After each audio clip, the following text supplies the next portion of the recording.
अल्पवयीन विद्यार्थिनीच्या लैंगिक छळ प्रकरणी अटकेत असलेल्या दोन्ही शिक्षक आरोपींची न्यायालयीन कोठडीत रवानगी करण्यात आली आहे। आरोपी विजय पवार आणि प्रशांत खाटोकर यांना आज बीड न्यायालयात हजर करण्यात आलं होतं।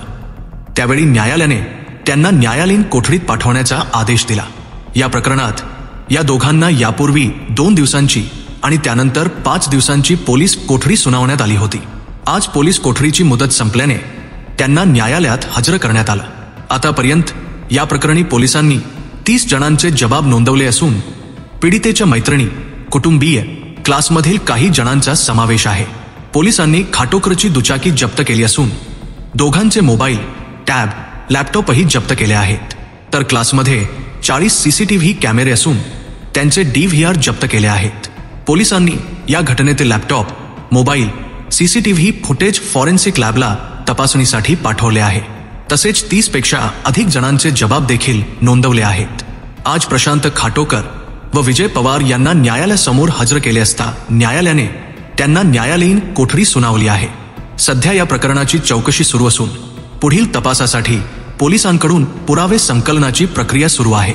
बीडमधील या घटनेमुळे संपूर्ण जिल्ह्यात खळबळ उडाली आहे। नेमकं प्रकरण काय?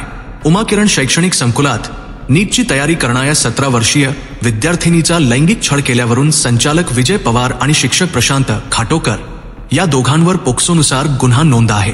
सध्या दोघेही पोलीस कोठडीत असून या प्रकरणाचा तपास सहाय्यक पोलीस निरीक्षकांकडून शिवाजीनगर ठाण्याचे पोलीस निरीक्षक किशोर पवार यांच्याकडे सोपविण्यात आला। बीड शहर पोलीस ठाण्याच्या कोठडीत रात्र घालविलेल्या पवार खाटोकरला शिवाजी नगर पोलीस ठाण्यात आणण्यात आले।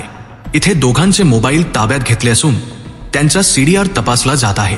तसेच इंटरनेटचा वापर करून काही कृत्य केले का याबाबत तपास अधिकाऱ्यांनी इंटरनेट वापरकर्त्यांनाही पत्र दिले आहे। बीडमध्ये बाललैंगिक अत्याचारांचे 78 गुन्हे। बीडमध्ये शाळा, क्लासेस आणि अगदी घरातही मुली असुरक्षित असल्याचे चित्र निर्माण झाले आहे। प्रत्येक 2 दिवसांनी एक बाललैंगिक अत्याचाराच्या गुन्ह्याची जिल्ह्यात नोंद होते। मागील 5 महिन्यात बाललैंगिक अत्याचाराचे तब्बल 78 गुन्हे नोंद झालेत। यातील 42 गुन्हे अल्पवयीन मुलींवर झालेल्या बलात्काराचे तर 36 गुन्हे विनयभंगाचे आहेत।